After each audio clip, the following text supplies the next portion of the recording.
peux venir m'aider s'il te plaît, c'est des maths, j'arrive pas. Regarde la fraction là.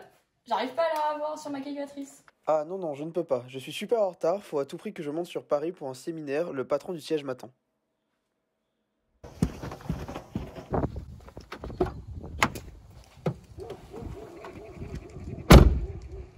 Tant pis, je prends le risque de me prendre une amende, j'appuie.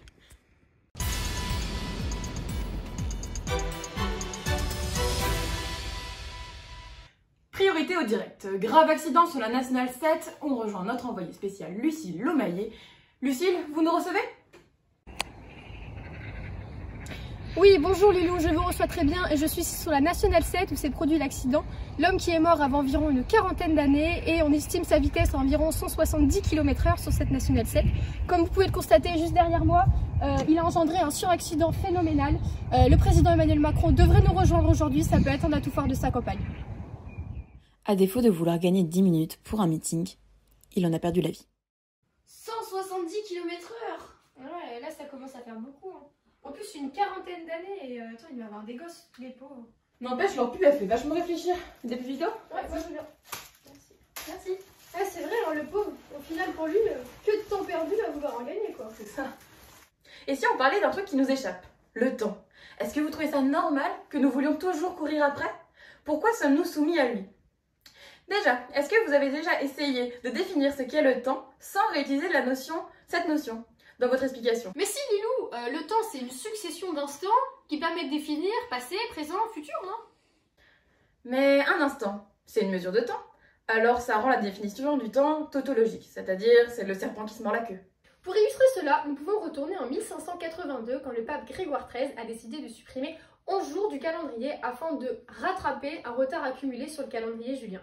C'est-à-dire que les Français se sont couchés le 9 décembre et se sont réveillés le 20 décembre.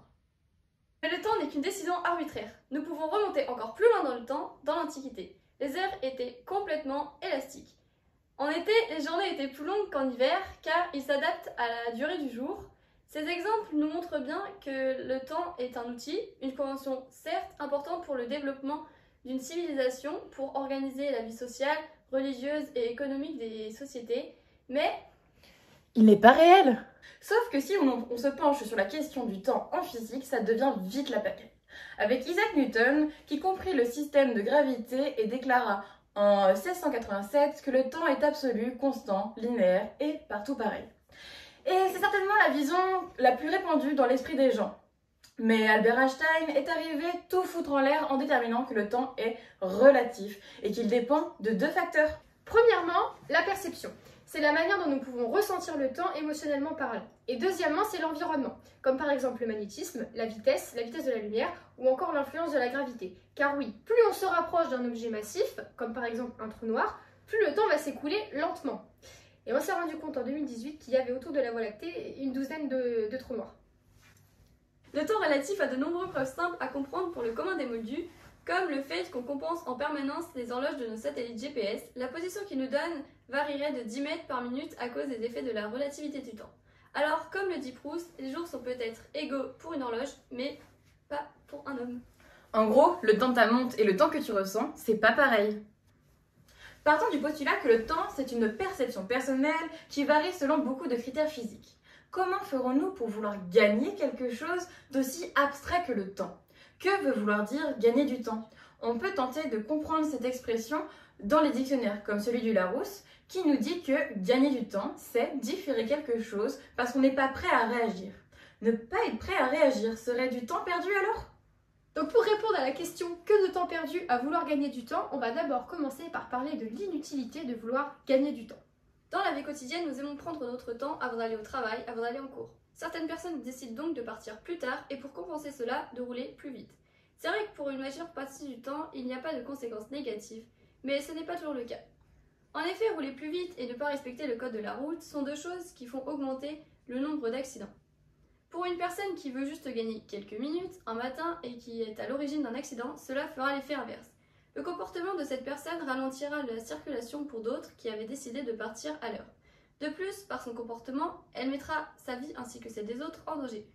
Dans cette situation, il n'est pas nécessaire de vouloir gagner du temps en mettant la vie des autres en danger.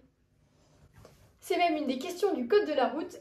Accélérer de 10 km/h sur un long trajet ne ferait gagner que 6 minutes. Alors pourquoi mettre les autres en danger? D'autres personnes ont sauvé leur vie. Ils pensaient avoir perdu leur temps, mais non. En étant en retard, des personnes évitent des moments tragiques. Je vais prendre l'exemple de 2 personnes qui avaient un avion prévu. On va être à Ils n'ont donc pas essayé de gagner du temps. Or, c'était le 11 septembre 2001 et nous savons tous comment ce jour dramatique a fini. C'était certes peut-être de la chance pour eux, mais ça prouve que parfois nous avons l'impression qu'il faut toujours essayer de rattraper le temps que nous loupons. Or, ce n'est pas le cas. En étant à l'heure, il ne nous arrive pas toujours de bonnes choses. Parfois, nous pensons gagner du temps. Or, à long terme, ce n'est pas le cas. L'industrialisation et l'augmentation des nouvelles technologies y jouent beaucoup. À court terme, Internet est très pratique pour trouver des informations complètes en peu de temps. Mais souvent, l'action de chercher représente une grande partie de la mémorisation. Ce qui fait qu'il sera plus difficile de se souvenir de ce que l'on vient de chercher sur Internet que si on l'avait cherché dans un livre ou autre part. Par conséquent, nous devons chercher cette information une voire plusieurs fois, ce qui nous fait perdre du temps. Malheureusement, pour que certaines personnes gagnent du temps, il faut que d'autres en perdent. Avec l'augmentation de l'automatisation qui a pour but de faire gagner du temps, des personnes perdent leur travail. Par exemple, les nouvelles caisses automatiques ne demandent qu'une caissière pour 6 caisses environ, et donc fait perdre 5 personnes. Veuillez insérer votre carte dans le lecteur et suivre les indications. Bonjour, c'est pour déposer un CV en tant que hôtesse de caisse. Bonjour, désolé, on prend pas hôtesse de caisse, on a des caisses automatiques. Les technologies ont été mises en place et continuent d'être inventées pour nous permettre de gagner du temps. Par exemple, les ordinateurs pour prendre en note les cours ou autres. En effet, écrire à l'ordinateur est plus rapide que d'écrire à la main. Mais pour cela, il faut un peu d'entraînement. C'est de ce temps d'adaptation aux nouvelles technologies qui nous fait perdre du temps. Il faudra beaucoup de temps à une personne âgée de s'habituer aux nouvelles technologies, à Internet, ce qui fait que ce n'est pas rentable pour elle d'essayer de nouvelles choses qui auront pour but de lui faire gagner du temps. Le temps va être tout au long de notre vie, à nos côtés, pour grandir, mûrir, se projeter, en bref, construire sa vie. Donc vouloir en gagner coule sous le sens. On voudra toujours plus d'expérience, toujours plus d'instants, afin de les ressasser comme des souvenirs. Je le vois un peu comme ce moment quand le soleil commence à se lever durant une soirée avec tes potes qui étaient, elles, hors du temps. Mon plus gros désir dans ces moments-là, c'est de rajouter des heures au cadran de l'horloge pour allonger le temps. Mais ce sentiment nous ramène à l'impression que le temps nous file entre les doigts, sans qu'on puisse le contrôler. Comme un compte à rebours lancé à notre naissance qui s'arrête lors de notre dernier souffle. Ce sentiment représente bien comment la mort est vue en Occident. Elle est taboue alors qu'elle est intrinsèque à la vie. Alors, gagner du temps, cela serait pas éviter la mort ou par peur d'elle? Cette peur est due au fait qu'on veuille absolument la cacher, de plus en plus. Car les sociétés occidentales passées, la mort avait une réelle place dans le quotidien des gens. Or, depuis les années 80, le vocabulaire mortuaire nous est devenu inconnu. La mort est là, mais nous n'avons plus les mots, ni les gestes, ni l'attitude. La mort n'est pas seulement interdite, elle est devenue comme une langue morte oubliée, un peu comme le latin au collège. À la place de cette langue est né un malaise, une distance avec elle. En effet, on ne dit plus que les gens meurent, on dit qu'ils disparaissent. Gagner du temps serait-il pas une source de progrès? Si l'homme n'avait pas si peur de la mort, la médecine ne se serait pas autant développée.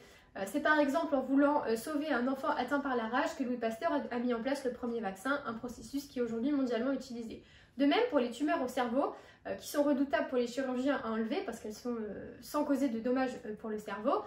Si l'homme n'avait pas voulu retirer ces tumeurs pour sauver la vie de quelqu'un, eh bien la médecine ne se serait pas autant développée, puisque aujourd'hui on était capable de créer un robot dont la précision est inférieure au diamètre d'un cheveu qui a réussi à retirer cette tumeur.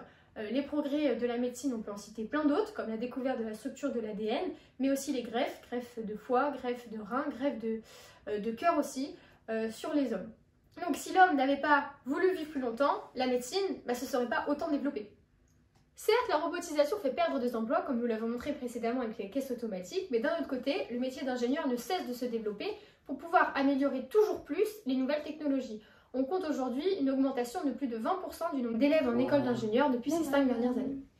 Mais dans la vie, on a aussi besoin de perdre du temps. Par exemple, un enfant qui s'ennuie est un enfant qui a beaucoup plus d'imagination. Et c'est la même idée quand on travaille. Il faut faire des pauses. On peut s'acharner autant qu'on veut pour apprendre des pages et des pages entières. Au bout d'un moment, le cerveau, il sature complètement. Et c'est en faisant une pause et en revenant plus tard qu'on est beaucoup plus efficace. Les métazoaires donnent les parazoaires, les eumétazoaires et puis les arthropodes. Ah non, les nématodes, saleté de mollusques. De même, on peut perdre du temps juste pour le plaisir. On aime tous notre dimanche après-midi où on fait rien, on regarde la télé toute l'après-midi dans un plaid parce qu'on a envie que d'une chose, c'est ne rien faire. Allez, France-Angleterre, la finale partie. C'est le même principe pour les vacances. La majeure partie des gens préfèrent partir en vacances pour ne rien faire, décompresser, oublier le travail, couper leur téléphone pour juste se reposer et être beaucoup plus productif. On fait quoi pour les vacances? Bah rien. C'est vrai. C'est même prouvé scientifiquement, un salarié qui fait des pauses est un salarié qui est beaucoup plus productif. Il y a même des startups aujourd'hui qui basent leur activité sur ce principe, qui développent des salles de pause avec des salles de sport, des zones de sieste. Bon, Lilou, c'est l'heure de la pause là? Enfin. Parce qu'un employé qui est heureux au travail est un employé qui est productif. L'idée, c'est en fait de savoir optimiser son temps, c'est savoir perdre du temps pour en gagner derrière. Pour conclure sur la citation que de temps perdu à vouloir en gagner, on pourrait dire qu'il n'y a pas de perte de temps, il y a juste une optimisation du temps. C'est parfois inutile de vouloir gagner du temps, mais cette recherche de gain de temps peut quand même nous amener à un progrès. Merci de nous avoir donné votre temps pour nous écouter.